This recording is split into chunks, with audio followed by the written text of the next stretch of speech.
Pemirsa, terima kasih Anda kembali menyaksikan NTV Prime. Sebelum kita lanjutkan perbincangan, kita akan sama-sama simak pernyataan dari Pertamina Patraniaga berikut.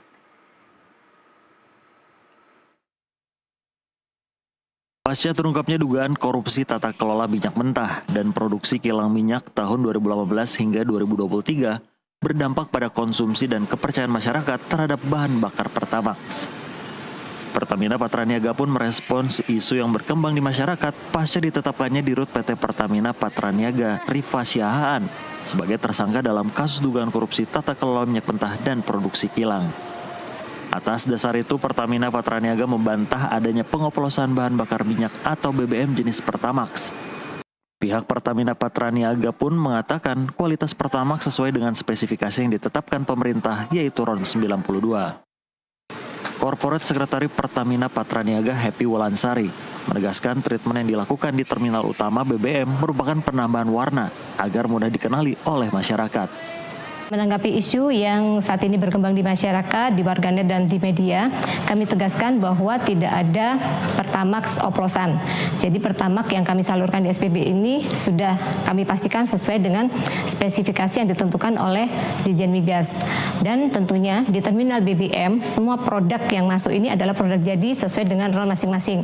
Jadi kalau Pertalite RON 90, Pertamax RON 92, dan Pertamax Turbo RON 98. Dan kalaupun ada treatment yang dilakukan di terminal BBM, ini sebetulnya bukan pengoplosan ya, tapi di sini tentu ada beberapa BBM yang mungkin datang tidak dengan warna, karena basicnya sebetulnya BBM ini tidak berwarna, sehingga diperlukan pewarnaan atau dayes ya, sehingga masyarakat mudah mengenali. Seperti Pertamax ini diberi warna biru, kemudian Pertamax Turbo diberi warna merah.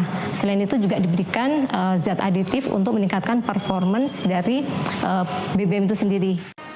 Penyidik Kejaksaan Agung telah menahan 7 tersangka atas kasus dugaan korupsi tata kelola minyak mentah dan produksi kilang minyak tahun 2018 hingga 2023. Dalam kasus ini, negara mengalami kerugian hingga 193 triliun rupiah. Dari Jakarta, Muhammad Ridwan, jurnalis NTV melaporkan. Ya, pemirsa, kita lanjutkan perbincangan masih bersama dengan pegiat otomotif Fitra Eri. Mas Fitra, ini tadi mungkin sudah Anda jawab, tapi mungkin ini menjawab penasaran publik ya, ketika masyarakat saat ini memang dilanda ketidakpercayaan. Adakah satu mekanisme atau cara bagi konsumen untuk membedakan, mengetahui apakah bensinnya dioplos atau tidak?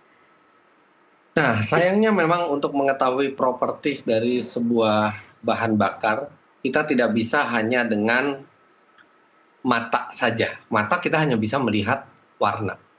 Bau pun nggak semua orang bisa sensitif terhadap itu.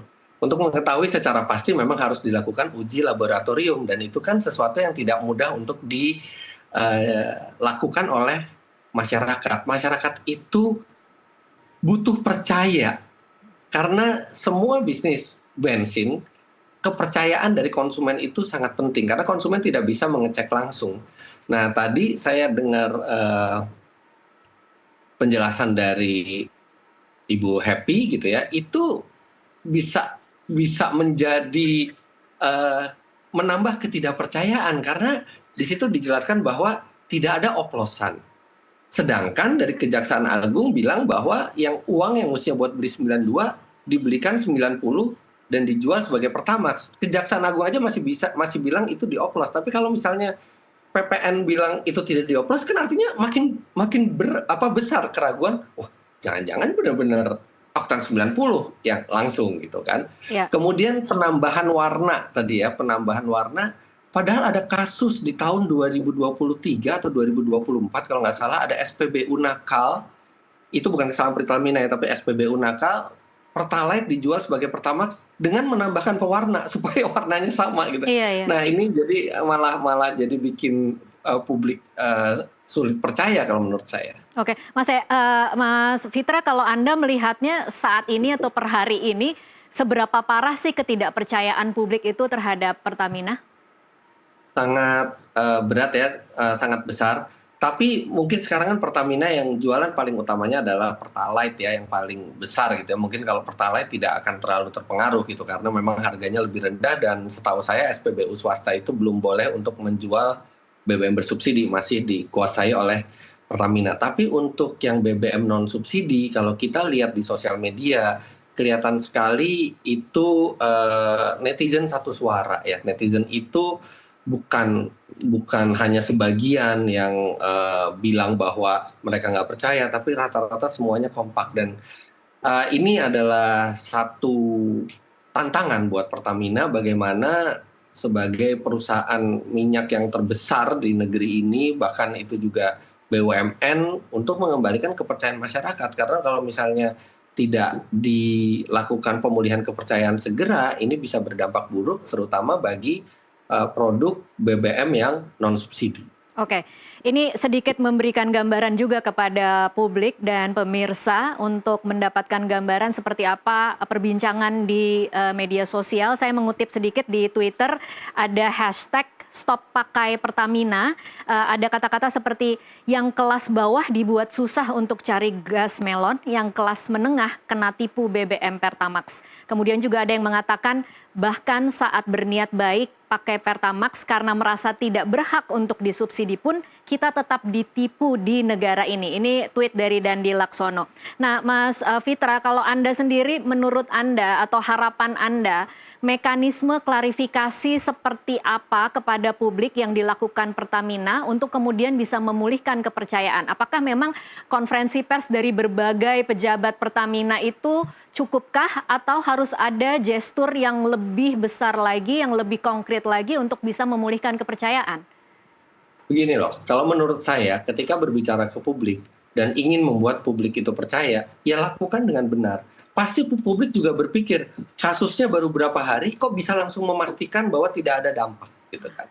Kalau Pertamina seharusnya mendukung proses hukum ini, mungkin meminta maaf dulu ke masyarakat karena bisa kecolongan kejadian seperti ini, akan menghargai proses hukum yang berlaku dan akan melakukan penyelidikan internal, akan melakukan audit internal dan akan menyampaikan hasilnya ke masyarakat. Jadi ketika nanti jawaban yang disampaikan ke masyarakat, minimal itu sudah melalui proses yang saintifik, bukan yang langsung pernyataan.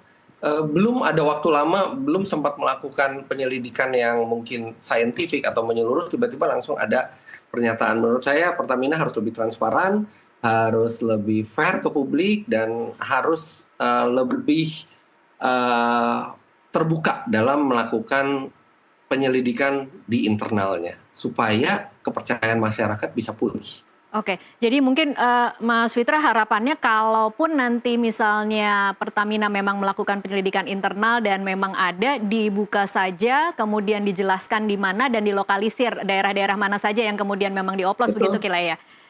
Lebih baik itu kalau memang ada kesalahan, mengakui salah dan langkah-langkah perbaikan berikutnya. Kita tidak perlu menjadi selalu sempurna gitu ya. Ketika misalnya belum lama waktunya langsung dibantah dan tidak ada masalah apapun gitu ya, kan membuat publik jadi bertanya-tanya. Sampaikan semua dengan data dan fakta yang secara saintifik yang bisa dipertanggungjawabkan. Bahkan kalau perlu libatkan pihak ketiga, libatkan pihak yang tidak punya konflik of interest dengan Pertamina untuk melakukan pengecekan dan penyelidikan di dalam. Oke. Ada komentar dari Badan Perlindungan Konsumen Nasional yang mengatakan bahwa masyarakat bisa menuntut ganti rugi jika dugaan oplosan Pertamax dengan Pertalite ini terbukti benar. Apa tanggapan Anda terhadap pernyataan ini? Ya, itu kan memang kalau kita sebagai konsumen mendapatkan sesuatu barang yang tidak sesuai dengan dijanjikan, kita punya mekanisme untuk ke ranah hukum. Tapi kalau menurut saya tidak semudah itu.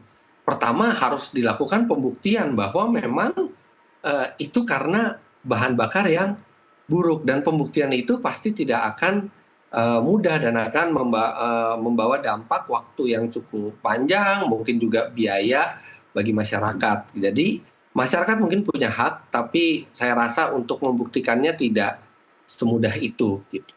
Oke. Terakhir, Mas Fitra, seruan untuk para pecinta otomotif yang mungkin hari ini agak patah hati menerima informasi bahwa Pertamax yang mereka konsumsi ternyata dioplos. Seperti apa, Mas Fitra? Saya nggak bisa ngasih saran untuk mengisi bensin ke satu pompa bensin gitu ya. Karena kita juga penyelidikan masih berlangsung, tapi untuk pecinta otomotif, mobil kita kalau misalnya memang itu adalah investasi, mobil kesayangan kita, maka layak untuk diberikan bahan bakar yang memang terbaik, bahan bakar yang teruji dan sesuai dengan baku mutu yang dijanjikan ke masyarakat. Dan saya harap semua masyarakat selalu mengikuti isu ini dan nantinya ketahuan. Dari situ bisa ketahuan apakah masih layak untuk kita beli bensin di satu pompa bensin atau kita harus berpindah. Tapi intinya ikuti terus kasus ini, open your mind, jangan langsung benci ke sesuatu, tapi kita lihat bagaimana proses hukum ini dan penyelidikan ini berlangsung. Baik, Fitra Eri, pegiat otomotif, terima kasih untuk waktunya bersama kami di NTV Sama-sama. Prime.